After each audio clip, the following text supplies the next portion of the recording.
Hi guys, welcome back again dito sa aking YouTube channel. So, yon sa video na to guys, ituturo ko sa inyo no ng step by step kung paano nga ba tayo kikita dito sa TikTok kahit na nagsisimula pa lang tayo at wala pa tayong 600 followers. So, pwede na tayong kumita dito guys ha. Basta sundan nyo lang itong i-share ko sa inyo at makikita nyo at malalaman nyo no kung paano nga ba tayo kikita dito kahit na wala pa tayong 600 followers. So, siyempre, dapat may TikTok account na tayo na apply na tayo sa TikTok affiliate. Yan, kahit na maliit pa yung followers natin, 'di ba? May mga video na tayo diyan ginawa, no? Kung paano mag-apply sa TikTok affiliate kahit na maliit pa yung followers natin. Kaya sa video na 'to, ituturo ko sa inyo paano ano ba yung paraan para kumita tayo sa affiliate kahit na wala pa tayong yellow basket. So, ganito lang yung guys, panoorin niyo hanggang dulo 'to. So, kung papansin niyo, guys, 28 pa lang yung followers ko diyan, 'di ba? Ngayon, pwede na tayong kumita dyan at marami na rin kumikita. Ganun lang din yung ginagawa nila. Yun yung paraan lang talaga na pwede tayong kumita dito sa ano lang din ng product. Sa mga product din tayo dito kikita guys. Karamihan kasi sa atin is hindi din alam to. Kumbaga umaasa lang din sila sa yellow basket. Paano tayo magkaka-yellow basket kung halimbawa wala pa tayong 600 na followers? Kaya ganito yung gawin natin guys. Punta tayo dito. Dapat naka-apply na kayo guys sa affiliate. Dapat meron na kayong ganito. Basket na yan. Yan, punta tayo sa studio. Sa mga wala pa nun, kung halimbawa hindi pa kayo nag-apply, apply muna kayo guys, panoorin nyo yung video step by step, no? Meron tayong video tutorial. At yun, pwede na kayo mag-apply doon. So ngayon, punta tayo dito sa, click nyo lang guys yung TikTok Shop for Creator din. Click nyo yung product marketplace. Okay, ngayon maghanap tayo dito ng product guys ha. Hanap kayo ng product dito. Ganito lang yung gagawin nyo, then gawa kayo ng Facebook page. Sa may mga Facebook page na dyan, doon natin i-share or i-post yung mga link para kumita tayo, di ba? Halimbawa, ito, pwede tayong kumita ng 38 pesos, di ba? Yan o. Ngayon, i-click lang natin tong share na to. Yan, kasi hindi pa naman natin mapupost to sa ating TikTok account. Ngayon, ika-copy link natin. Yan, copy link natin. Ngayon, ang sunod na gagawin natin, punta tayo sa ating Facebook. Yan, din po post natin dito, i-paste lang natin dito yung link na kinapin natin. Paste lang natin dyan. Yan, tingnan niyo. Yan, ang gagawin natin dito, kung gusto niyo lagyan natin ng picture para mas magandang tingnan, di ba? Ano lang natin yung picture nito. I-screenshot natin. Open nyo lang yan. Screenshot natin yan. Then, ano lang natin. I-crop lang natin yan. Okay. Then, save na natin. Ganito lang yung paraan guys, ang gagawin ninyo para kumita na kayo dito habang wala pa kayong 600 followers. Ngayon is punta tayo dun sa yan, kunin natin yung image niyan. Okay na, di ba? Pwede niyo lagyan ng yan ng pinaka product name. Click here, di ba? Click check out here, ganun, di ba? Sa inyo, depende sa inyo guys kung ano ilalagay niyo yan. Check out here, tapos lalagyan natin ng arrow. Popost na natin yan guys, di ba? Yan. Diba? Ito yung paraan guys. Ganito lang gagawin ninyo paulit-ulit. Siyempre hahanap kayo ng gusto ninyong i-post. Once na makita yan ng mga nag-Facebook, di ba? Click nila yung link, click natin yung link. Madadirect yan sa TikTok guys. Di ba? Napakalupit niyan guys ha. Yan di ba? Nandun na yan. Sa iyo yan guys ha, sa iyo yan. Kasi yung link mo yun, yun yung ginabi mong link. Pwede na siyang bumili dyan. Pag bumili sila, makikita mo yung commission dun sa TikTok account mo. Di ba? Kuha pa tayo ng isa guys. Kuha pa tayo ng isa.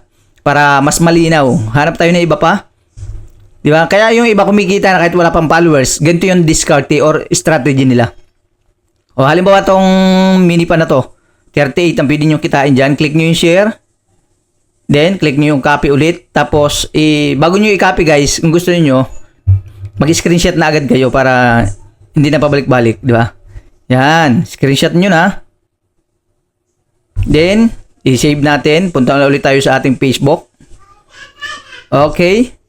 Diba? Yan na Then, ito pa yung strategy na gusto kong ituro sa inyo guys. Bago natin i-post yung bago nating screenshot, i-upload din nyo dito sa story. Yan. Click nyo yung story na yan. Pakita ko muna sa inyo. Kunin natin yung picture. Yan. Ngayon, lalagay din natin dito guys yung link. Diba? Yung link ng product. Ngayon, paano ba ilagay yung link niyan? 'Di ba? Para once na may nag-click din sa ating history, pwede na rin silang bumili or ma-direct sila sa TikTok natin. So ngayon, i-click natin to. Ito, may links dito. Click natin yan ha. Then, i-paste natin yung link dito. So ngayon, kiklik na natin guys yung done. Yan, done. Di ba? May link na yung ating may link na yan. Then, lagyan na natin ng para makita nila kung saan sila kiklik, di ba? Ang ginagawa ko dito, click here. Di ba? Then, lalagyan natin ng arrow sa baba. Okay, ituro natin kung saan sila pipindot. So ngayon, okay na yan guys ha. Lagyan nyo ng music kung gusto niyo or okay lang din wala pero mas maganda meron.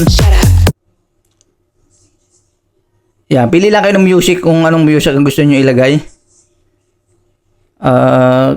Yan. Then, pag nalagyan na, i-click nyo yung share. Yan, di ba? Pag nag-click sila dyan guys, madadirect din sila sa ating TikTok account. Okay. So ngayon, ipopost na ulit natin yung link na kinapin natin. Punta na ulit tayo dito sa plus na yan. Yan, post. Then, muna natin yung picture. Ganyan lang yung paraan guys para kumita tayo kahit na maliit pa lang yung followers natin. Mini fun. Click here. Click here. Then, lagyan niyo. Depende sa inyo guys kung anong gusto niyo ilagay dyan. Diba? Yan. Then, i-click na natin yung next para ma-post na yan. Post. Ganun lang guys. Ganun yung paraan para kumita tayo dito sa TikTok natin kahit maliit pa yung followers natin. Di ba? Kahit 1 followers pa lang, 2 followers pa lang kayo guys. Basta nakapag-apply na kayo. Basta nakapag-apply na kayo bilang isang TikTok affiliate, pwede na kayo mag-share ng product at kumita. Di ba? Yan once na may nag-click dyan sa post natin, is magkakaroon tayo ng commission dyan. Basta may bumili Basta may bumili sa mga sinishare natin. Ito na guys, yun na yun. Yung mga pinopost natin, di ba? Yan yung sa history niya to. Yan, once na magpo-post kayo dito, mag-post kayo guys ng mga gantong product, ilagay din ninyo sa history, di ba? Tinuro ko naman paano maglagay ng link do sa history. Di ba? Ngayon, papakita ko sa inyo yung hindi nyo makikita guys yung yung link dito. Kumbaga, tingnan natin yung history na nilagay natin. Pag in-open natin yung history natin dyan, wala na. Hindi natin makikita yung link dyan guys. Nasaan yung ating pinost? Hindi natin makikita yung link na nilagay natin. Ito. Ito yung history natin Pag in-open natin yan, wala kang makikita dyan kahit i-click mo yan Wala, di ba? Pero pag mga viewers yan, mga friends mo, makikita nila yan. Yan, hanapin natin dito. Ito, yung akin, di ba? Ito yung main account ko. Tabo. I-click natin yung aking history. Yan, may see more na makikita kayo dyan sa baba guys. Mga viewers lang makakita niyan guys Yan see more. Pag kinilik ko yung see more, nito guys pagka in-slide nila yan, itong see more na yan, may arrow pataas. Pag in-slide nila yan, matadirect sila sa TikTok. Yan, sa ating mismong product. Di ba? Kaya yung nakagandahan guys sa history, meron din tayong nilalagay na link. Di ba? Yan di ba? Pag kinilik nila yung link, yung niyan, yung see more na yan, pag kinilik nila, automatic yan, madadirect sila doon sa ating TikTok. Madadirect sila doon sa ating TikTok. Di ba? Napakaganda guys. So, yun yung tanging paraan guys para kumita tayo kahit na nag-uumpisa pa lamang tayo. Kahit hindi pa tayo nagpo-post ng product sa ating TikTok account. Katulad din sa akin, di ba? Once na, halimbawa, katulad dito, pwede tayong post dito guys ng content Post lang kayo, upload kayo ng content natin dito. Kahit na hindi product, content lang. Kung ano yung gusto niyo content, kung anong niche nyo.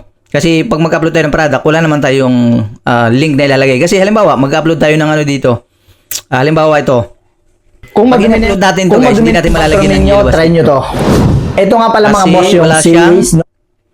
Yellow basket dito, wala kang makikita. I-click natin yung add link. Ganito kasi maglagay. I-click natin yung add link. Wala kang makikita dyan. Dapat meron ditong yellow basket, di ba? Lalabas lang yung yellow basket dito para makapaglagay tayo ng link sa video natin is pag 600 followers na tayo, di ba? Kung madumi na, hanggang doon lang muna tayo. Pero, marami na rin kumikita sa ganung paraan. Nag-share lang sa mga social media account, kahit sa YouTube, pwede nyo i-share dyan guys.